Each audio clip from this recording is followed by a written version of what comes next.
Минстрой России уже опубликовал результаты индекса качества городской среды за 2020. По итогам прошлого года нужные отметки для признания среды благоприятной достигли 76 городов. Таким образом, общее количество составило 375, что на 18 субъектов больше, чем планировалось достигнуть по плану федерального проекта формирования комфортной городской среды. Впервые в этот список попала и столица Ингушетии Магас. Максимальное количество баллов индекса качества, которые может набрать город, 360. Мэрия Магаса провела в прошлом году большую работу по улучшению качества территории муниципалитета. Это и позволило столице республики заработать 181 балл, которые считаются проходными. У нас хороший балл по улучшению, по качеству озеленения. Мы все-таки планомерно двигаемся в сторону повышения экологичности города. Также мы не должны забывать, что в прошлом году мы закончили работу с парковой зоной вокруг площади Согласия.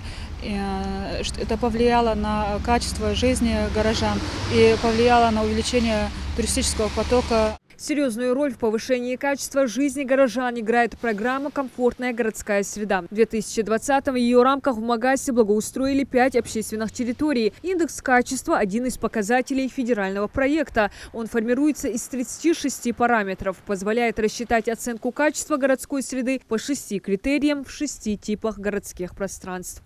Эти индикаторы входят в такие мероприятия, как устройство пешеходных дорожек, устройство светофоров.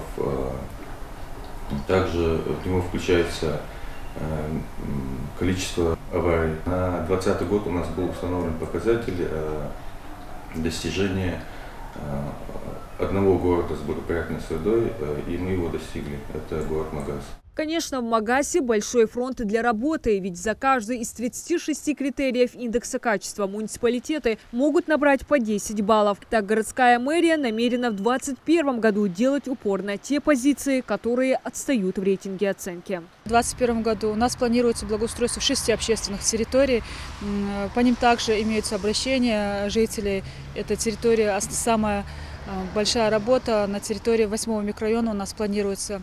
Это устройство бульвара и комплексное благоустройство, продолжение аллеи Матери уже на участке 8-го микрорайона. Помимо индекса в рамках программы учитывается еще один показатель – вовлечение граждан. Многие работы проводятся именно с учетом мнения жителей. А в этом году они могут сами выбрать объекты благоустройства. С 26 по 30 мая по всей стране пройдет рейтинговое голосование на федеральной платформе. Проголосовать может любой житель от 14 лет.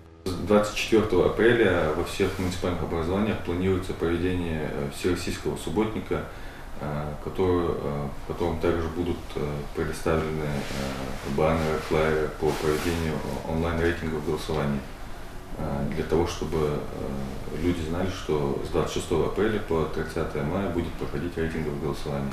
В рейтинговом голосовании участвуют все 9 муниципальных образований Ингушетии. Благоустройство новых территорий, в свою очередь, тоже отразится на индексе качества. На очереди Назрань. За 2020 город набрал 153 балла, на 15 больше, если сравнивать с 2019. Ну а чтобы войти в количество городов с высоким индексом качества, необходимо набрать 180 баллов. Диана Дударова, Рамзан Зурабов, Новости 24.